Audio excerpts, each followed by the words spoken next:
Luce Fabbri. Forma parte de una serie de actividades ligadas al EFI, que es el Espacio de Formación Integral, de que Gerardo Garay es el responsable y organizó durante todo el año. Y en el que yo participé junto con colegas de distintas licenciaturas, de la Facultad de Arte, que está cerca del proyecto Anáforas, y del Centro Cultural Dante Alighieri, como Marina Cardoso, Claudio del PUC,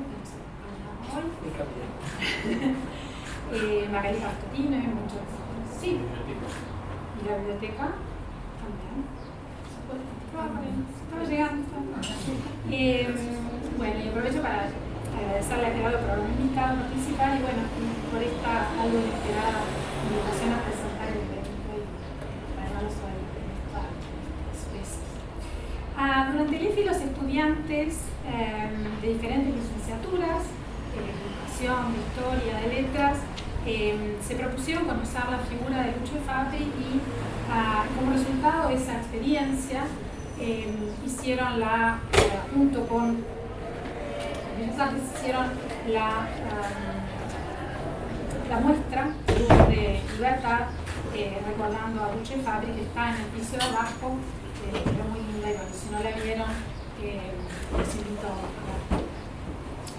Hoy tenemos 3 invitados, 4 en realidad, uno de honor, y que nos van a permitir entrar desde diferentes ángulos en la vida y en la obra de Luce Fabbri y seguir homenajeándola. Y les voy a ir presentando a medida que vayan participando en el programa. Y empiezo entonces con Domenico Caperchione, que nos va a leer en traducción en italiano, y nos vamos a tener la traducción en español para que la sigan ustedes. Son poemas pertenecientes a I Canti dell'Attesa, que Los Cantos de la Espera, que es un libro muy especial. Fue escrito en parte por una jovencita Luce Fabbri, en parte en Italia, en parte en Uruguay, y fueron publicados en 1932 por el italiano y anarquista, y esto también tiene sentido en el contexto y en el mensaje de la figura de Luce, Orsini Bertani, que fue uno de los editores más activos en el campo, editor de revistas muy importantes, como La Pluma y otras, y de colecciones de libros que eran muy buenos y a bajo precio, porque también era un interés de la comunidad. Y fue dueño de una librería en la que se encontrarían varios intelectuales. Esto es importante porque tanto él como su editorial, porque nos permite entrar y pensar un poco a esa joven Fabbri en relación con el medio, algo que también ella va a hacer en el interior del libro.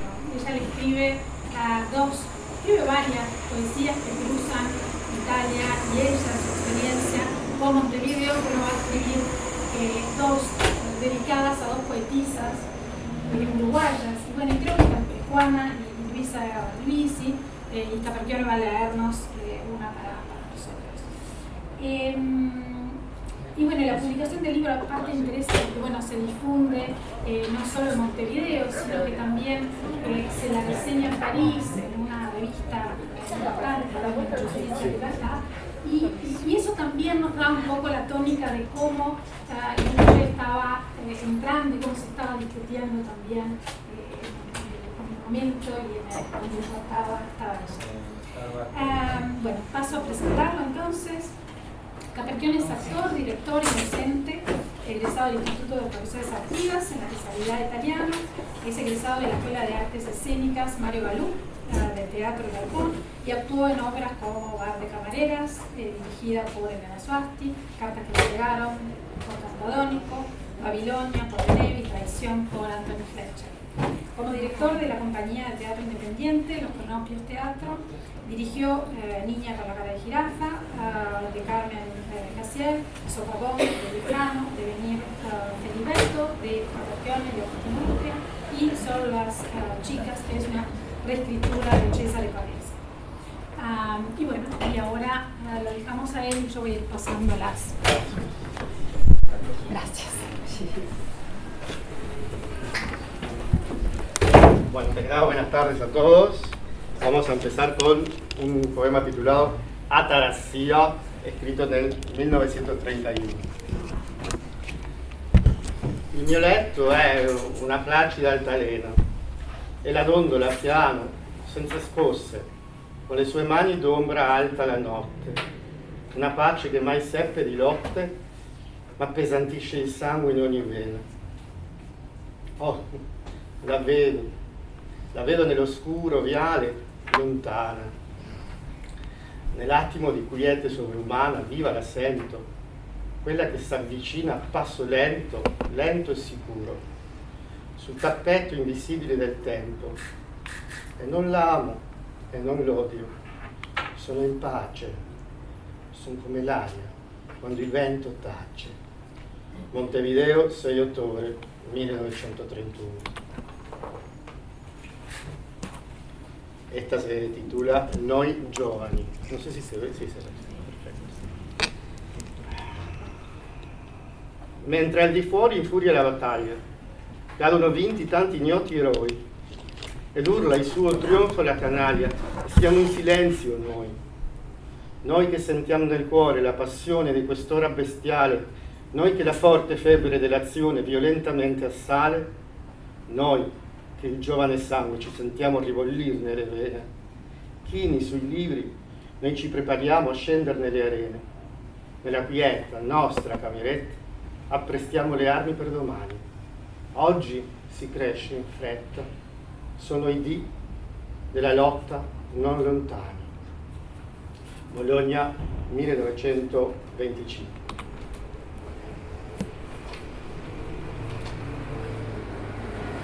Esta es la que está dedicada a Juana Ibarburu. Se llama Sorso di Vin Buono. Grazie Giovanna per il tuo fresco dono.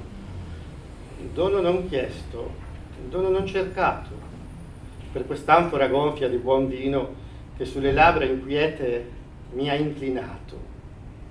Grazie, spirito ardente d'altra terra. Non rimarrà qui l'orma del mio piede, ma nel mio cuore rimarrà il tuo canto, col canto che la mia terra mi diede. In questa calma pausa del cammino cercherò spesso la corrente viva che mai racchiusa nel cristal tuo fino. E quando l'Alpi mi portan chiamare, ti porterò con me.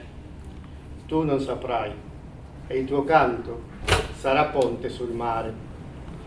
Montevideo, 14 maggio 1931.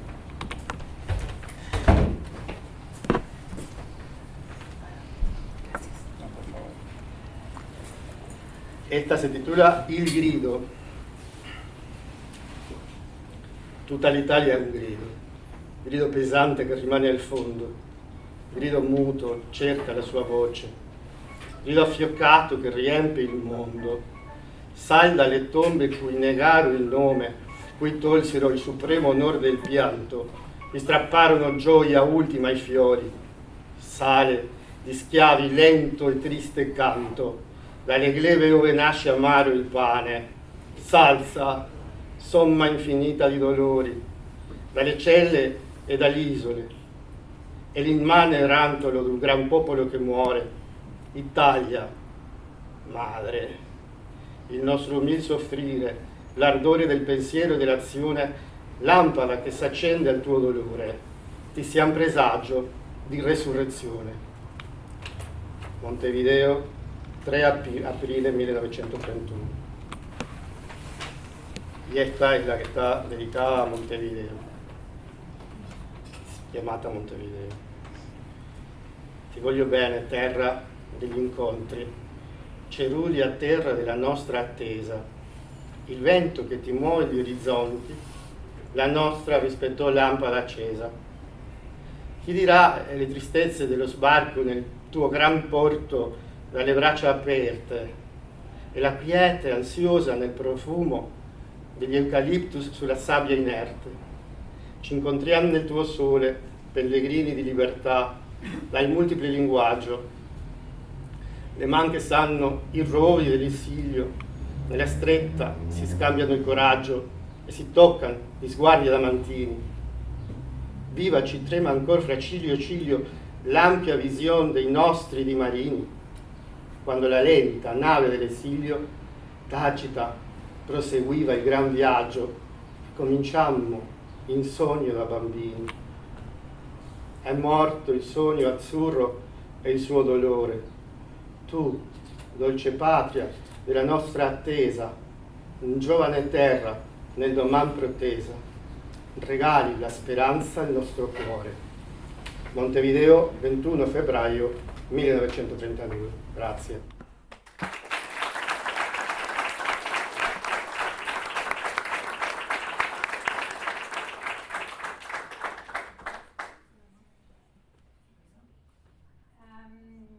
Ahora presento a la profesora Margaret Drago. Ah, sí.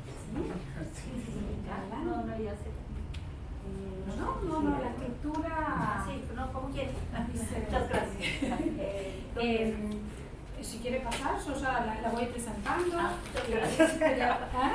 Muchas gracias. Hola.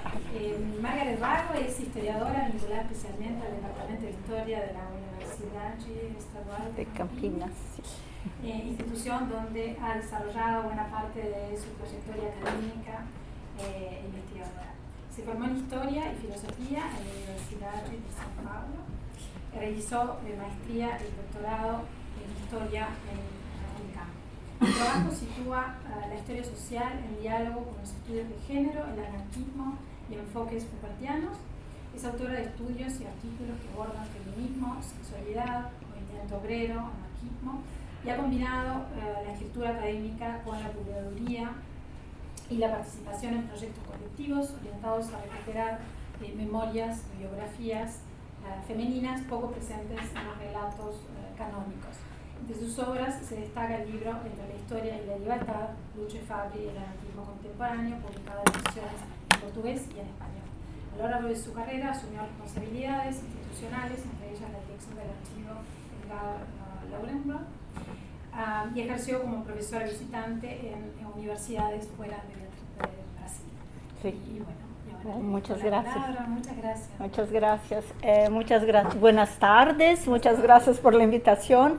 Yo estoy un poco nerviosa, no sé si, porque yo no sé si yo hablo portuñol, portugués o español. Estoy en la mitad del camino. Si no comprenden, yo tengo un amigo que puede me ayudar. Para hacer un poco esa, yo creo que todos pueden me ayudar, ¿no? Un poco, porque yo sé que todos también comprenden un poco de portugués, ¿no? Estamos así, ¿no? Sí. Está bien. Muchas gracias. Bueno, yo pensé que podría hablar un poco, yo traje ese libro que fue traducido para el italiano y es publicado acá en español, ¿no? Cuando yo encerré la investigación, y en portugués también, en Brasil. Ese para dejar acá, porque hay muchos depoimentos de Luce con las entrevistas. Yo voy a hablar no mucho tiempo, para poder, si quieren, también conversar un poco, ¿no? Pero quería empezar contando que no conocía a Luce Fabbri. Un amigo anarquista, profesor en la Universidad en São Paulo, hizo un gran evento internacional de los anarquistas en 1992. E invitó de Uruguay, de Buenos Aires, de Argentina, de Francia, París, y me invitó a hablar de las mujeres anarquistas, porque yo hacía una investigación sobre mujeres anarquistas en Brasil.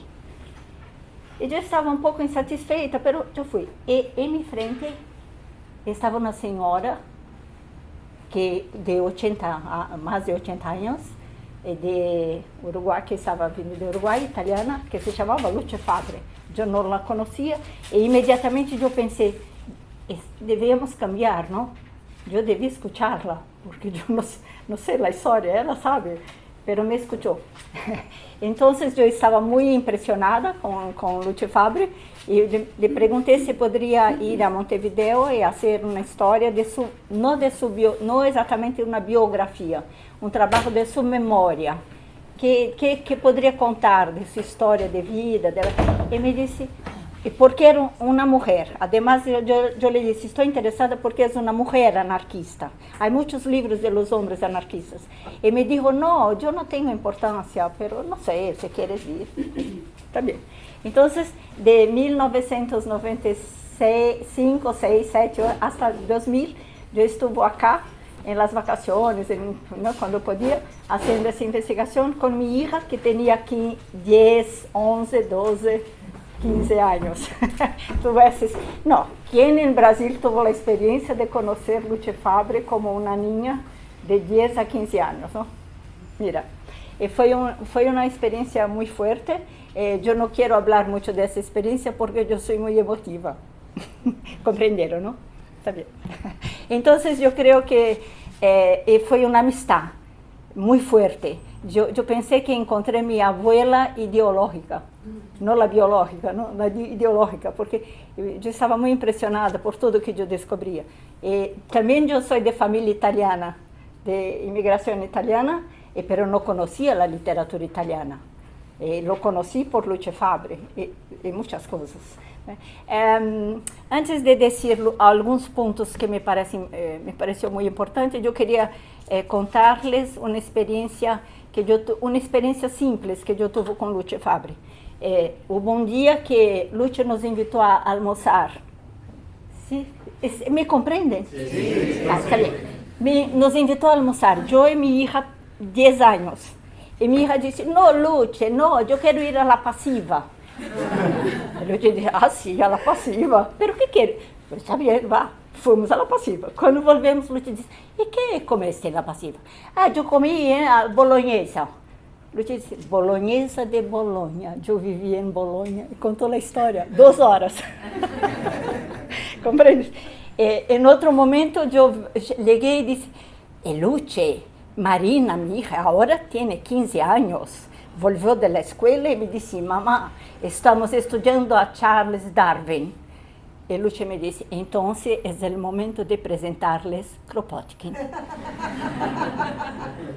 Hace 50 años estoy contando la misma historia, porque hace poco tiempo yo compré una nueva edición del Apoyo Mutuo de Kropotkin de 1905. Y yo le pregunté, ¿por qué Kropotkin? Me dijo, porque Kropotkin dice que tenemos que tener la historia de la solidaridad, no solamente la historia de la competición y de las luchas. Perfecto, ¿no? Bueno, yo pienso que son 3 puntos que me gustaría de destacar de ese trabajo con Luce Fabbri. Bueno, yo lo escribí, pero no puedo leer. Yo creo que yo voy a hacer un poco las ideas generales que yo considero que fueron muy marcantes para mí. En primer momento, su crítica al totalitarismo, al poder, ¿no? Ciertamente fue un impacto muy grande encontrar la crítica que hacía diciendo que la cuestión no era solamente el Estado, como decían los marxistas de la izquierda, que yo conocía mejor que los anarquistas, ¿no? Él me dice, la cuestión es la militarización de la vida, el fascismo cotidiano. Ahora yo debo contarles que yo soy lectora, estudio mucho a Michel Foucault. Y Michel Foucault nos trajo los operadores conceptuales para comprender con más clareza esta crítica, ¿no? Con la idea de microfísica del poder, micropoderes, essas histórias todas. Ahora está más fácil, se quedó a pocos más fácil de entender, que no sería una crítica al Estado, pero también al Estado, pero a los micropoderes en la vida cotidiana, a las relaciones de poder en la familia, afuera, en la escuela, no importa, en muchas partes, y que eso habría que cambiarse. Es claro que su crítica al poder, al totalitarismo y a la manera como los fascistas capturaron las prácticas y las cambiaron, aprisionaron, ¿no? Las prácticas cotidianas, me trajo la cuestión que yo venía de Foucault, que es la cuestión de la producción de la subjetividad. ¿no? Porque la gente acepta o no acepta. Porque dice Foucault, donde hay poder hay resistencia, ¿no? Y lucha también, pero lucha mucho antes, ¿no? Creo que son como 20 años de diferencia, ¿no? Lucha nació en 1908, Foucault nació en 1926, son 20 años de diferencia, ¿no? Lucha también piensa eso, donde hay poder hay resistencia, hay lucha, ¿no? Entonces me pareció que su interpretación de la cuestión sobre la amenaza totalitaria, sus libros El Camino, sus libros sobre el fascismo, fueron muy impactantes por la crítica al poder, que hasta los años 70, cuando yo hice el curso de historia, el poder significaba hablar del Estado, no de las relaciones cotidianas. No de esto que Foucault también me trajo, que es el poder pastoral, ¿no? El pastor que dice al rebaño, ¿se dice rebaño? Sí. El rebaño dice, sí, señor. Y Foucault dice, sí, esa relación no hay en Grecia antigua, nace con el cristianismo, pero sale de la iglesia y cae en el mundo.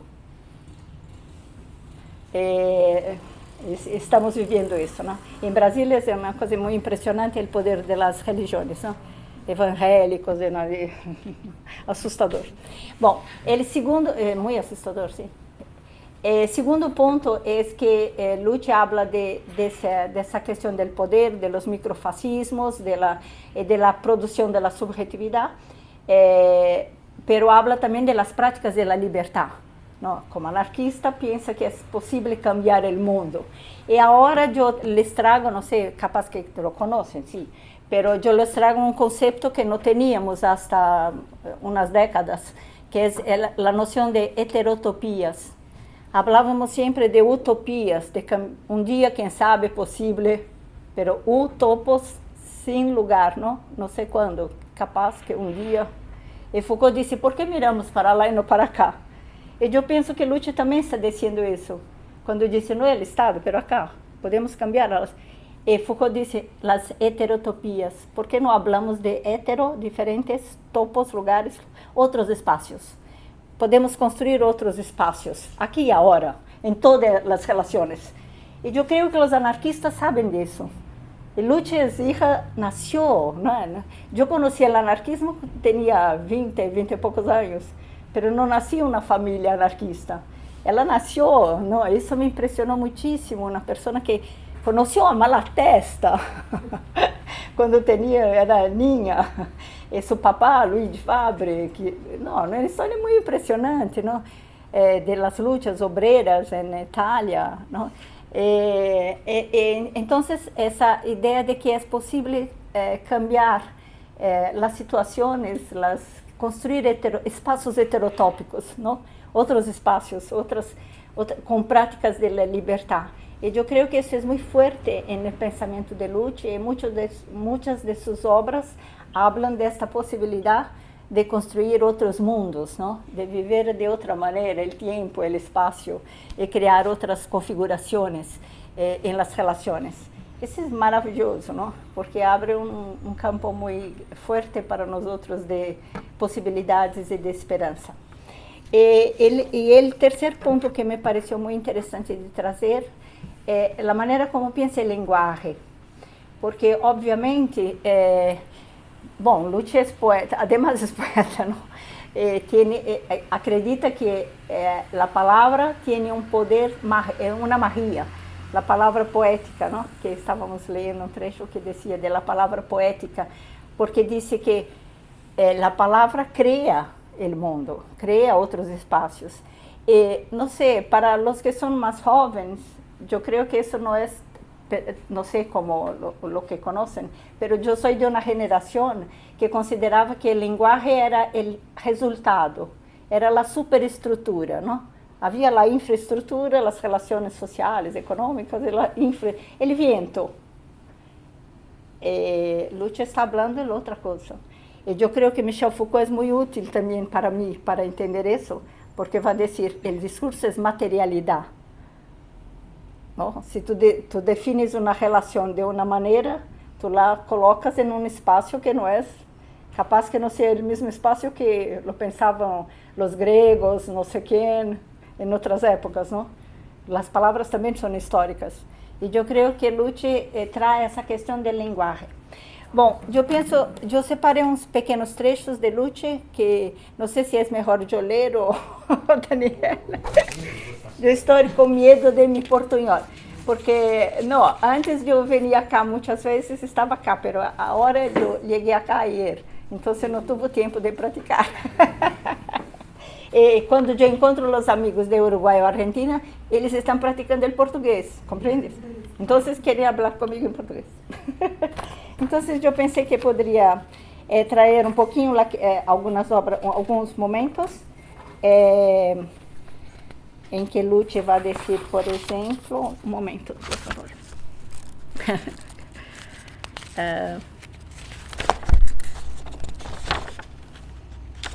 Bom, aqui, né, que Luce vai definir o anarquismo como uma arte de viver, pois involucra um amplo trabalho de formação de subjetividades éticas e libertárias, assim como a criação de novas formas de sociabilidade e de amistad em la esfera pública e privada.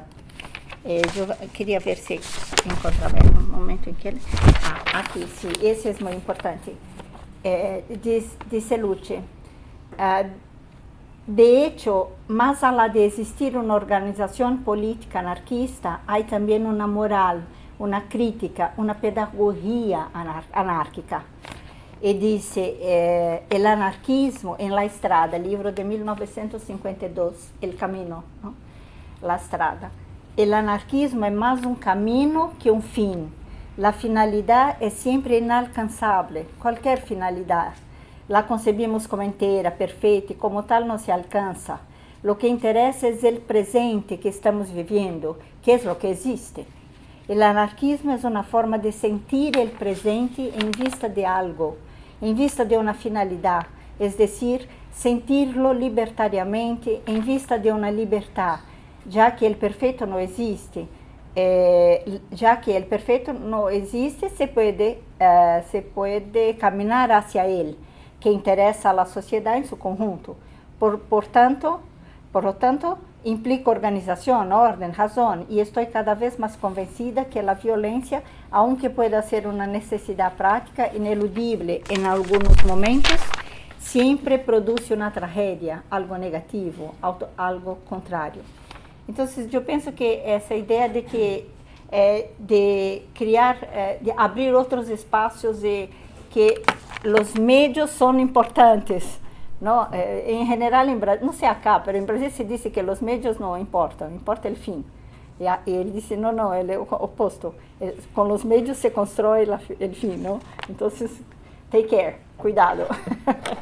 En otro momento, entonces, dice que el centro crea cierto orden, aparentemente muy sólido y en realidad muy endeble. Basta atacar al centro para que el orden se convierta en caos. Existe otro orden, mucho más vital, que se crea desde abajo, por asociación, y que subsiste en las otras partes si una parte es dañada. Por las mismas razones, es solo aparente la identificación del orden con el centro y con el poder central. Esa idea de que si tienes el Estado puedes cambiar la sociedad. Y ella va a decir, no. Una vez yo le pregunté, si tú miras el siglo XX, ¿qué destacas? ¿Cuál es el momento que te parece el más importante? El año que fue el evento más importante del siglo XX. Y me dice, el año 1936, la Revolución Española. Yo decía, sí, porque son 3 años de autogestión, de la producción, de la vida social, de las fábricas, del campo. Y acá en Montevideo acompañábamos todos los días lo que se pasaba, no podía ir. Creo que se casó, ¿no? Que fue el momento de matrimonio de tu abuela, ¿no? En 1936, y yo le preguntaba, pero es porque está, ¿no? No, estábamos todos mirando a España y a la Revolución Española, esa transformación, no solamente en la vida económica, en la autogestión de la producción, pero en la vida, en la educación, las escuelas, la transformación en los centros de salud, Después, haciendo una investigación sobre la revolución, claro, yo fui a pesquisar la revolución española, y yo descubrí que habían los psiquiatras anarquistas. Yo no sabía essas histórias todas de Espanha tão fantásticas, não? Claro, depois eu fui à Espanha. O próximo trabalho foi as mulheres livres da Revolução Espanhola, porque Lucha me apresentou a uma das mulheres mulheres livres, Antônia Fontanillas, que era sua amiga. La haviam invitado para participar da revista Mulheres Livres em Espanha, e Lucha disse: não puedo, é demasiado, não vou à Espanha, não. Menos, ¿no? Para poder hacer las cosas. Pero quiero traer esto, que apostaba, acreditaba en la posibilidad de la construcción de un nuevo mundo a partir de la colectividad, de asociaciones, de autogestión, y que eso no se quedaba solamente en la cuestión de la vida económica, en la educación, otras escuelas, ¿no? Otras formas de enseñanza, de educación. Hoy sabemos de eso. Pero en aquel momento que hablaban de eso no sabíamos. Y además en Brasil era un momento de dictadura militar, ¿no? Entonces no sabíamos ni siquiera que había anarquistas. Yo había hecho un trabajo ¿se dice mestrado? En la maestría. Yo estudiaba los anarquistas en São Paulo. Pero en 1890 hasta 1930, el momento que empieza la industrialización de Brasil. La inmigración, los obreros, los italianos, portugueses, españoles, entonces los anarquistas. Entonces yo estudaba los anarquistas. Y se decía en la universidad que los anarquistas habían encerrado, que no existían más, que se fueron con la derrota de la Revolución Española en 1939. Entonces yo pensé, y eso era dictadura militar. El silencio era muy fuerte. Solo después es que quando eu publiquei o livro, que eu conhecia os anarquistas, que me invitaram para esse evento, eu conhecia a Lucha Fabre, compreende? Então, assim, a ditadura fez um trabalho de destruição muito forte, não? De desconexão das relações. Agora, eu creio que não é necessariamente por conta da ditadura, mas do neoliberalismo, que estamos vivendo também uma desconexão insuportável, não? Muito difícil das relações, em desconhecimento, em uma... Foucault habla del sujeto neoliberal, ¿no? La captura de la subjetividad por el neoliberalismo, no solamente la precarización del trabajo o la destrucción del bienestar social del Estado, pero la captura de la individualidad, de la subjetividad, de la manera como el individuo se ve. Y yo creo que Lucha habla de eso también, en otros términos, pero habla de la misma cosa. Não é à toa que lhe perguntaram a Foucault se era anarquista um dia. Ele respondeu: sim, eu sou anarquista. Não, não sou anarquista. Eu entendo, porque sim, é anarquista, porque é um crítico do poder, do micropoder, e nos traz conceitos para pensar o que Lucha está fazendo e falando e os anarquistas. Pero não perteneció a um grupo anarquista, então não era anarquista em um grupo. Se era e não era. Perfeito. Para encerrar, se depois podemos conversar, não sei se há tempo, não sei o que passa, mas eu queria trazer um pouco das últimas coisas que eu separei das reflexões de Lucha. Creio que de Lucha há que haver muitos cursos, não? São muitos temas, todo muito, sabe, de história, de filosofia, de literatura, de muitas coisas, ¿no? Entonces yo estoy destacando la cuestión del poder, la cuestión de la resistencia de las prácticas de la libertad, la cuestión del lenguaje como algo que crea y que tiene una magia poética, ¿no? El poder de creación con la palabra, linda su reflexión. Y yo quiero encerrar con la manera como Lucha dice, hablando de las propuestas para el siglo XXI. Él habla así: la técnica está creando las condiciones de la abundancia. El capitalismo, al usarla con fines de acaparamiento en beneficio de pocos privilegiados, nos está preparando un porvenir sombrío de desocupación de grandes masas, que el aparato productivo ya no requiere, de catástrofes ecológicas, de luchas feroces por el mendrugo, de las que los fenómenos de xenofobia que enlutan en este momento Europa no son más que un anuncio. el siglo XXI no va a ser fácil. Desde esses últimos anos del milenio, está hablando en, ¿no? Se fue en 2000, ¿no? Desde esses últimos años del milenio, los que no hemos perdido la fe en la solidaridad, le lanzamos este mensaje de socialismo en la libertad, que viene de una experiencia muy amarga y muy larga, pero que da frutos de serenidad interior y de esperanza, la esperanza que se necesita para afrontar los desafíos que se acercan. El libro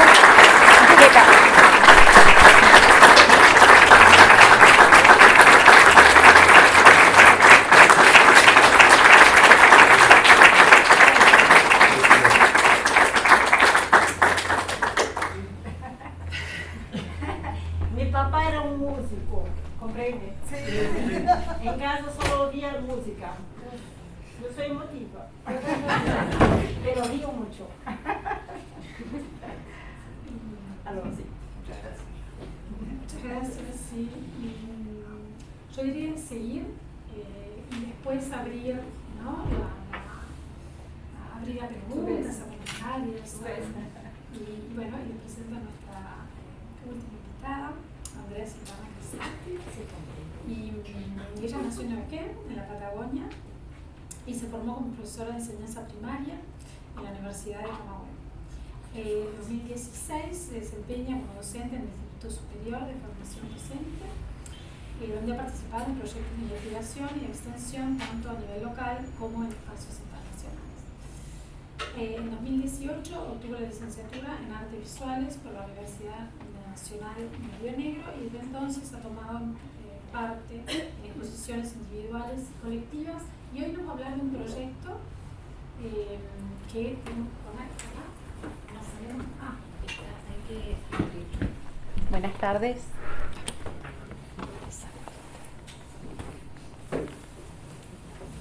Yo lo tengo acá en realidad. Sí, ¿Querés? abrimos el que está en verdecito. Ah, Ese. Ahí está.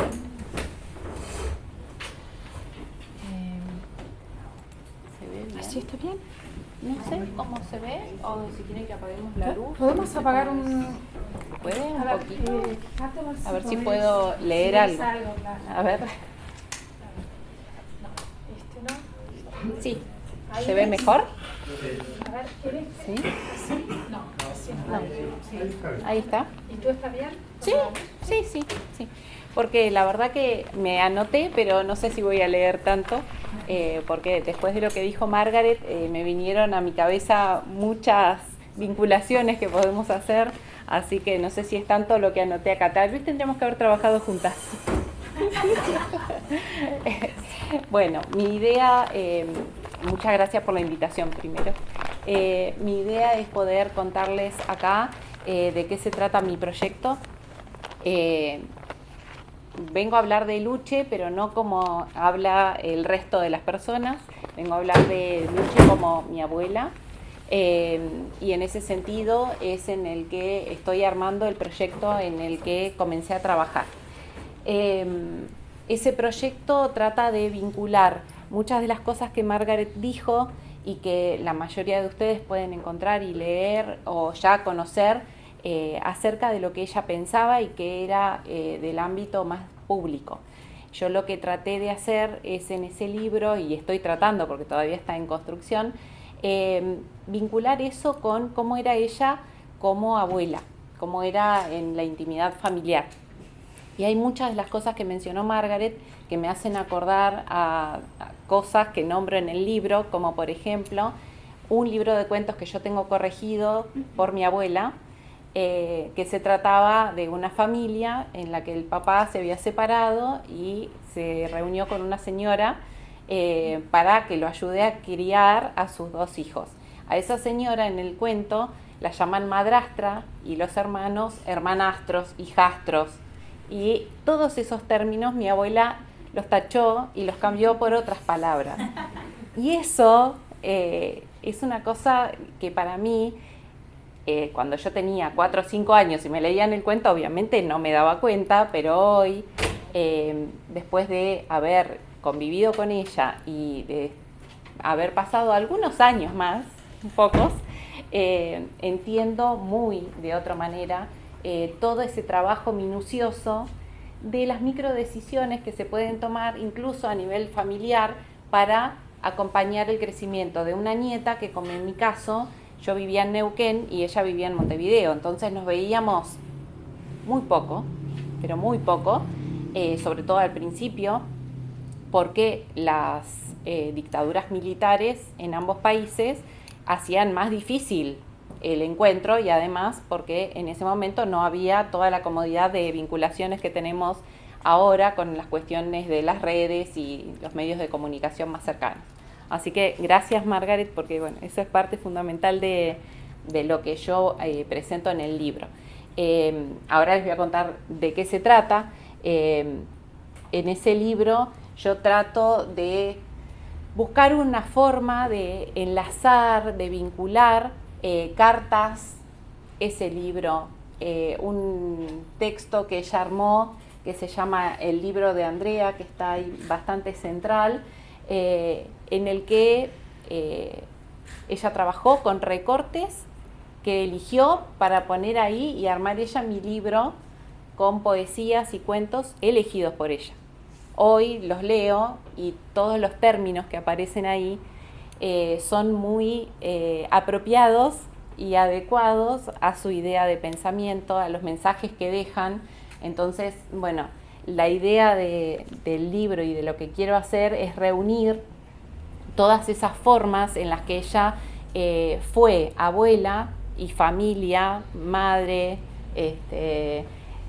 suegra, cuñada, arriba hasta con mi otra abuela, y la bebé del medio soy yo. Y ellas dos, por ejemplo, compartían muchas ideas, sin embargo, mi abuela Filomena, que es la que está al lado, no sabía leer y escribir cuando llegó a la Argentina, y el nivel educacional, digamos, de ambas era muy diferente, sin embargo se llevaban muy bien y compartían muchas cosas, y mi abuela Luche tenía eso también, que podía compartir espacios con cualquier persona y subirse a una carreta con la consuegra, por ejemplo, en Neuquén, y creo que si alguien la hubiera visto con su bastoncito acá, no se hubiera podido imaginar eso allá. Entonces, bueno, esas mixturas de formas y de lugares en los que yo a ella la podía ver, es lo que trato de presentar en el libro. En esa mezcla aparecen también textos que encontré manuscritos en un sobre y que, hablándolo con mi hermana y estudiándolos un poco y analizando y leyendo un montón de revistas, encontramos con que es posible que no hayan sido tal cual están ahí publicados en ningún lado, entonces forman parte de lo que pongo en el libro para poder acompañar estas ideas de lo que ella fue como abuela, como familiar para nosotros, ¿no? Y en el medio de todo eso, ¿no? que va cruzándose por distintos caminos, hay mucho material visual, además del escrito. Entonces me empecé a entusiasmar con poder cruzar en esto mi faceta de artista visual y poder crear obras a partir de todo este trabajo. Así que primero les cuento un poco por dónde pasé. En la parte de investigación y recopilación estuve trabajando con muchos materiales, como les decía, con muchos recuerdos. Los títeres que se ven en el medio, por ejemplo, fueron regalos de ella, y creo que regalarle títeres a la nieta era una invitación a que la nieta creara historias y jugara de una manera muy distinta a regalar un juguete comprado en una juguetería cualquiera, ¿no? Y como yo me entusiasmaba con ese juego, ella cada año me regalaba otros hasta que tuvimos una linda cantidad para armar nuestras obras de teatro, en las que ella era la testigo presencial fundamental cuando viajaba a Neuquén. después de esas lecturas de algunas cosas y de esa búsqueda, empezó una parte de escritura en la que yo trato de explicar todas estas conexiones y todas estas vinculaciones que hago, y como no me dedico a la escritura, me ha llevado unos cuantos meses de escribir, releer, volver a escribir, cambiar, tachar, ir y venir para adelante y para atrás hasta encontrarme con que tenga una forma que a mí me convenza un poco más, aunque me cuesta autoconvencerme de que está más o menos decente lo que estoy haciendo. Así que bueno, ahí está esa parte escrita bastante avanzada, y también encontramos con Olga unos cuantos bocetos de poemas que ella tenía guardados en todos esos lugares en donde anotaba en pedacitos de papel diferentes, y también los transcribí porque creo que tienen unos mensajes poderosísimos que se vinculan con el resto. Así que está todo transcripto y también están fotografiados los originales para que se pueda ver que es exactamente igual a lo que se transcribió, ¿no? Después de esa parte empecé con la parte de la producción más artística, y ahí es donde empecé a trabajar con las técnicas que a mí más me gustan, que son las mixtas. Ese cuadro, esa obra, para mí ya está terminada, es la parte central y las de alrededor son acercamientos de la obra, y en esa obra intento hacer como un resumen de lo que fue su vida entre Italia y la llegada a Uruguay. Por eso la llegada a Uruguay, el país tiene la forma de su pasaporte uruguayo, y el sol representa esa idea de que ella llegó a Uruguay y sintió mucha esperanza y mucho aire, mucha posibilidad de poder pensar y decir las ideas que tenía acá, que en Italia no había podido. Y bueno, y en Italia, ¿no?, un poco representar la opresión, todo lo tapado por varias capas, por eso está Italia bastante desdibujado en el fondo, tratando de mostrar esa sensación de que ella no pudo hacer todo lo que ella hubiera querido en su país, ¿no?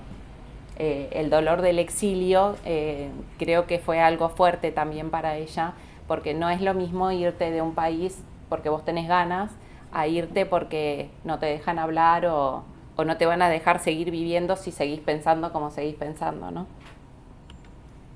Esta obra está en proceso todavía. Algunas de las partes que están, por ahora están puestas arriba solamente para la foto, porque es la idea que tengo. Tiene recuerdos nuestros en fotografías, pero también imágenes de lugares de Uruguay en los que ella trabajó mucho, como la universidad, por ejemplo.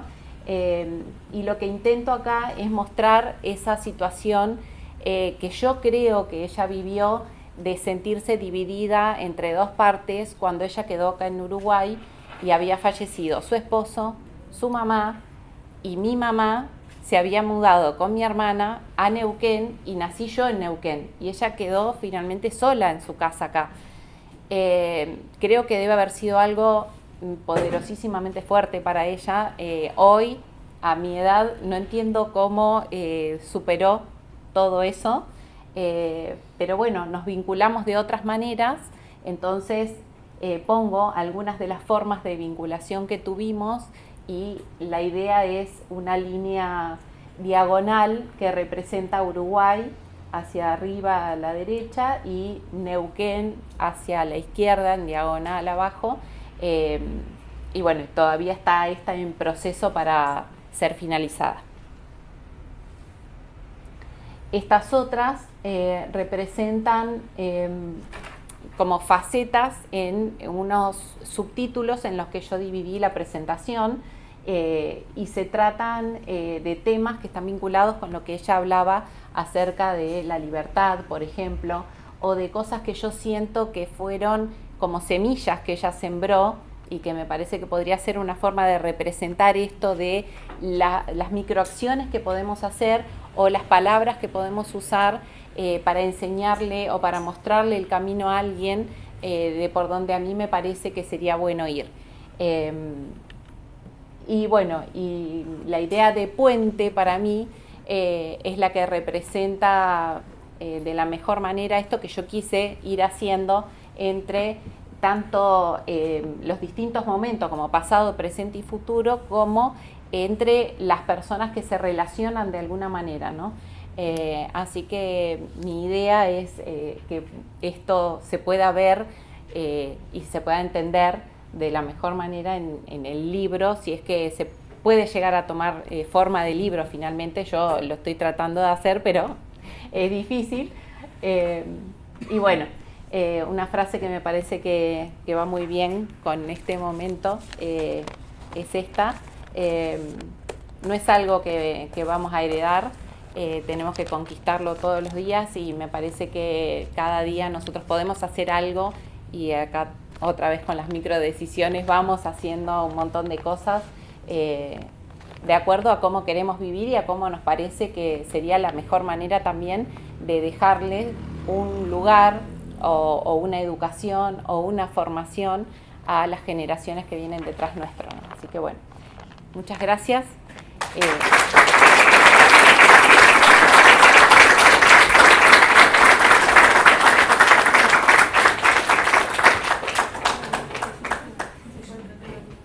Bueno, y ahora podemos abrir a preguntas o comentarios. Si alguien tiene algún...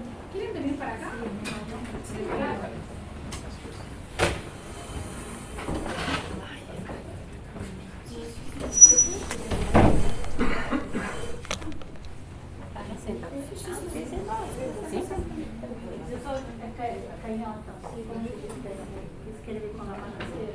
Ah, bien. Soy siempre de este lado.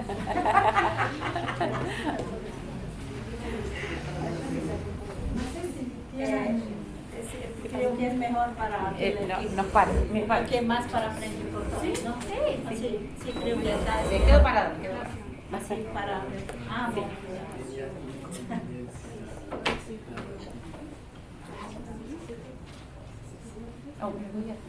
Sí, claro. Si alguien me quiere ¿Quieren preguntar algo. Sí. También no necesito preguntar. Comentar. Por supuesto, sí. Si Decir lo que tienen algún piensan, comentario o pregunta. No necesariamente preguntar.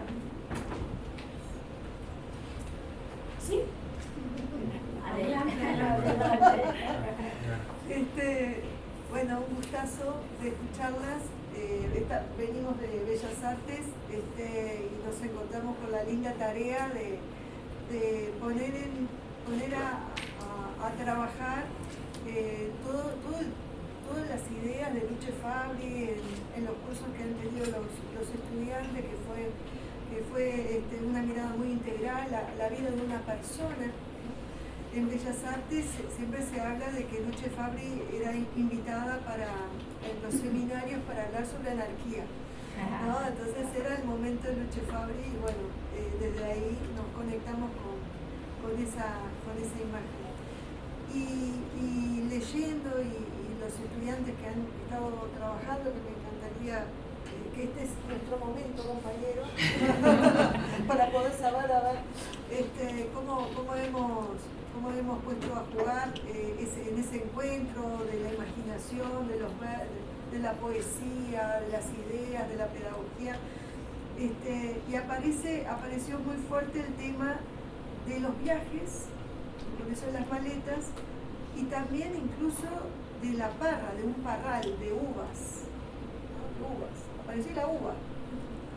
Entonces, quizás la pregunta iba más por este tema de cómo vivía los viajes que no solamente eran físicos, supongo que son viajes de poesía, ¿no? Viajes a todo nivel. ¿Cómo los vivía ella? ¿Cómo le integraba a este camino, a estas ideas?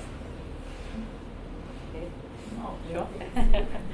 Bueno, yo hice un viaje con ella en el año 93 al Congreso Anarquista en Barcelona, en donde ella habló de las utopías para el siglo XXI, y es un material que también tengo idea de poner en el libro, porque no es de circulación tan masiva, y creo que los viajes para ella fueron viajes para ella, pero también fueron con las nietas y con la hija.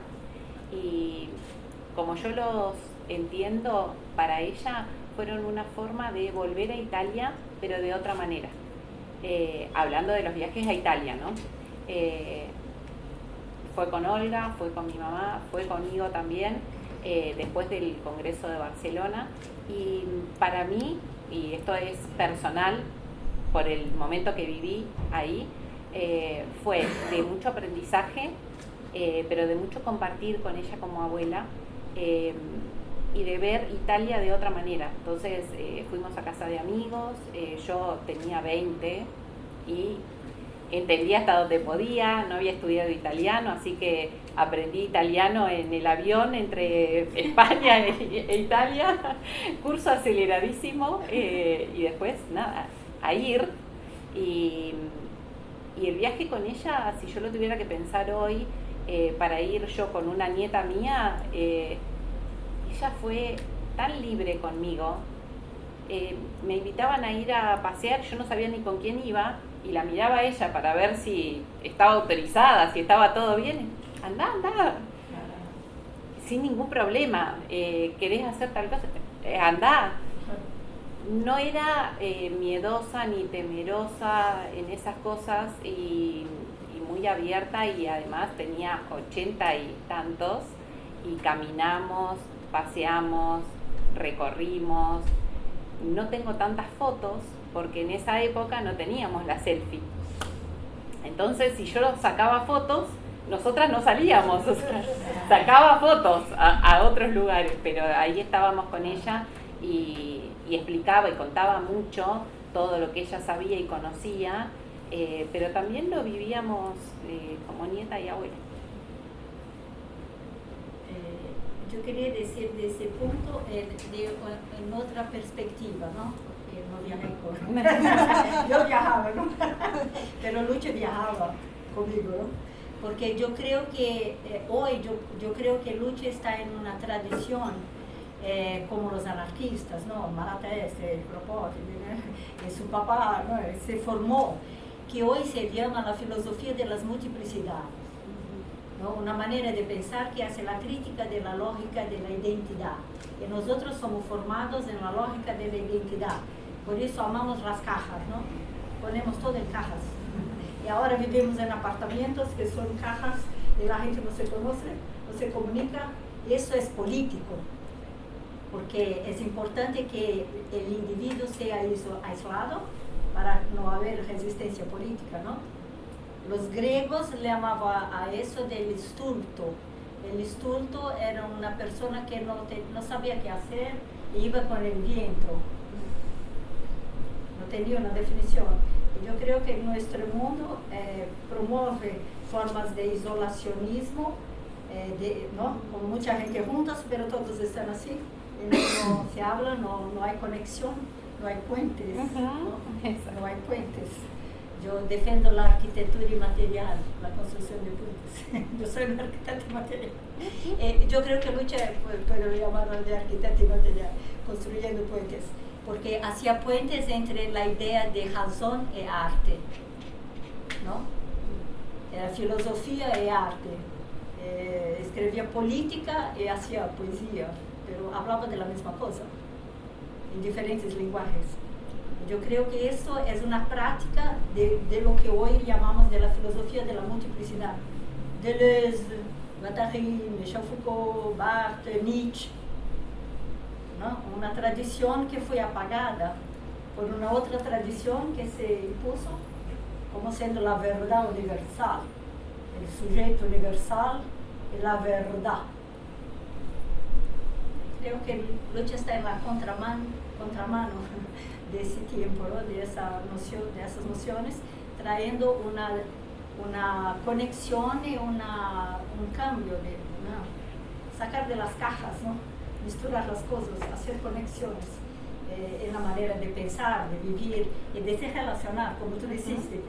Era una abuela que era una profesora universitaria, ¿verdad? Y una que no sabía leer y se daba un libro.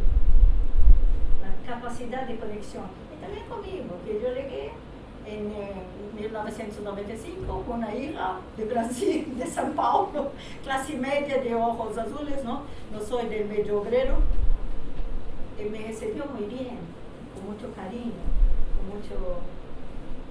no puedo hablar mucho de eso. Eso que quería hablar. Capaz que levanten la mano los estudiantes. Sí, sí, por favor. O sea, levanten la mano un poquito, como si fueran el EFI. Ahora tiene que hacer un bloco. No sabe. Hacer un bloco. No sé si Sí, vamos, bueno. cerrando y quedamos Cerrando pasando en el y- pasillo. Sí, claro, claro. Estaba pensando, bueno, que en el EFI tuvimos muchas partes de Luche y nos faltaba la abuela, ¿no? Entonces se perfecto esto. Gracias. No, esto es cierto, realmente gracias. Hay otras dietas, Sí, claro. claro. Saca. Callado. La dieta del ala racional. Ah, bueno, ya La abrimos. tierra. Bueno, entonces, no sé, les agradecemos y pregunten en los corredores. Abrimos la cosa. Sí, Quiero agradecer de verdad, Olga, porque fue para nosotras cuatro, que somos dos ahora, nosotros cuatro, un antes y un después también dentro del proceso de participación en el EFI y, bueno, entrar a la casa de lucha. Ya lo digo y me vienen palpitaciones.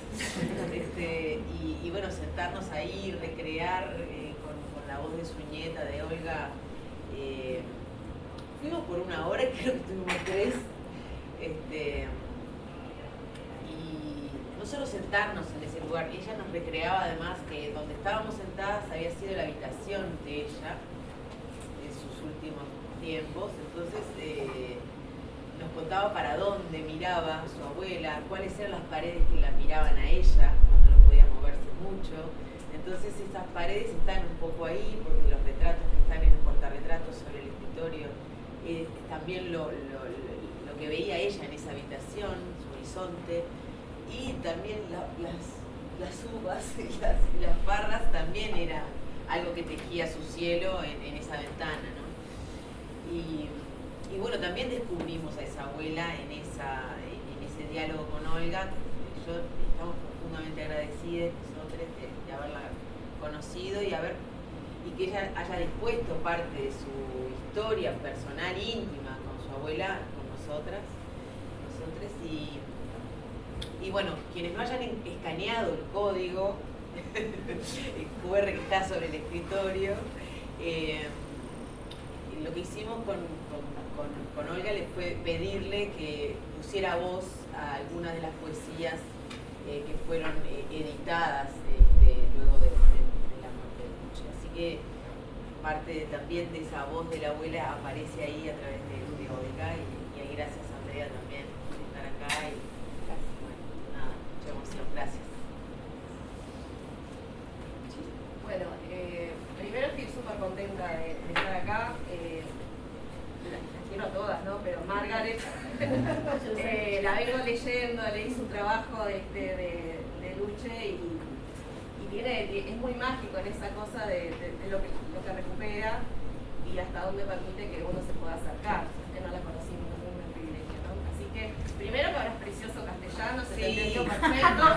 Muchas gracias. Gracias por tu trabajo, quiero conversar mucho rato contigo. Me parece súper interesante esto de la exposición. Me parece súper interesante. Encontramos una foto en este proceso súper linda, que estaba como media ahí en anáforas y no la habíamos visto, donde están los pesos pesados de esta institución. Luche es uno de esos pesos pesados de la institución.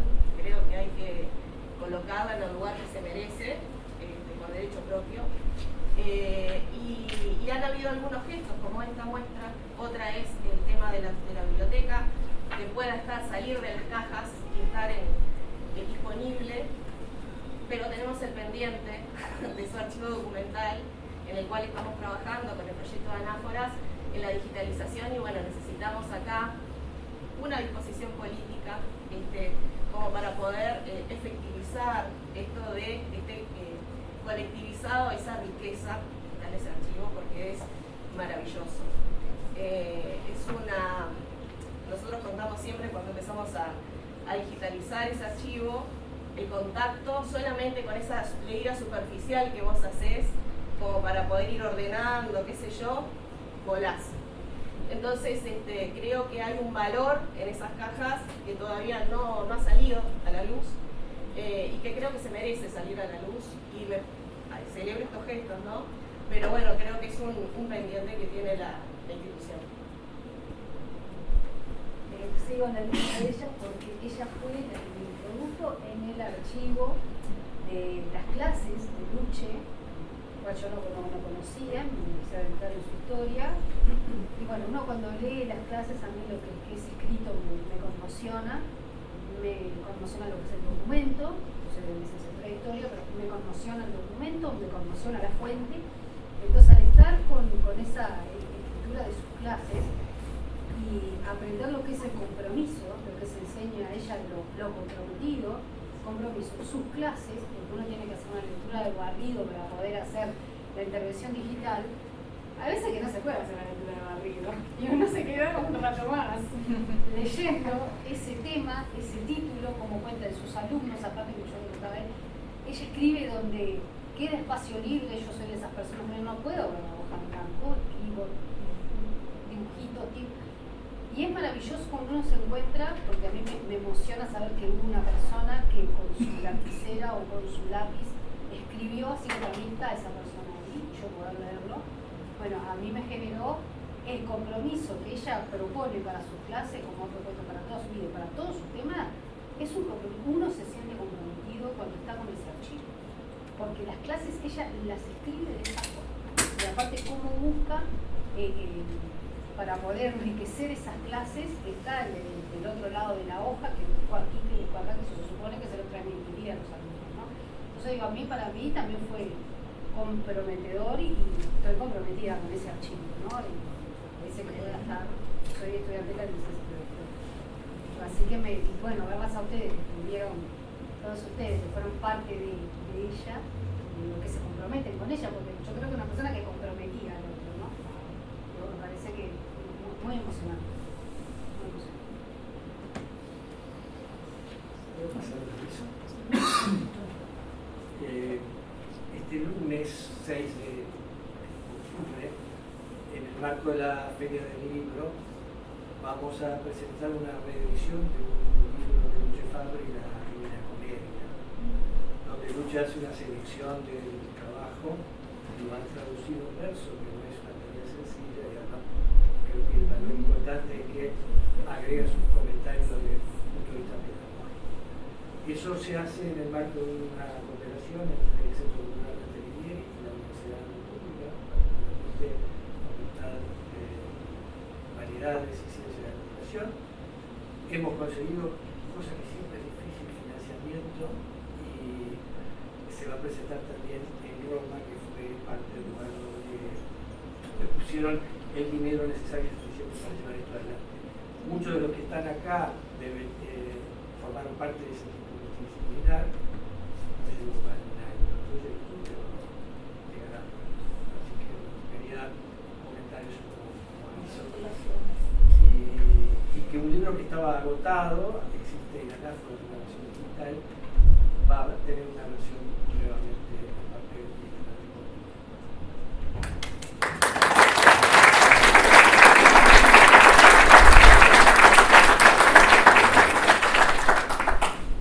A mí me gustaría decir algo con respecto al trabajo que hicieron mis estudiantes, que estuve recorriendo abajo, porque me pareció un rescate para personas que no la conocieron, un rescate muy oportuno de ciertas cuestiones y de ciertas partes de la vida de Luche.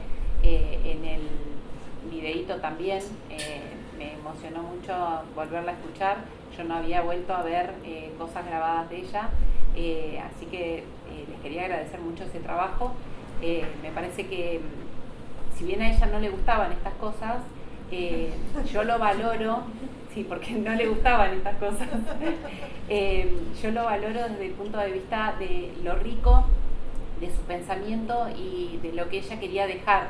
Entonces, ver que se rescatan estas cosas, que estas semillitas brotan en algunos lugares, a mí me llena de gusto, y les quiero agradecer mucho, y lo mismo el trabajo que están haciendo con el rescate de todo lo que ella donó, porque lo donó para que continuara, y si lo que dona queda encerrado en un lugar, no sirve de nada. Así que estén haciendo todo ese trabajo, se los agradezco muchísimo.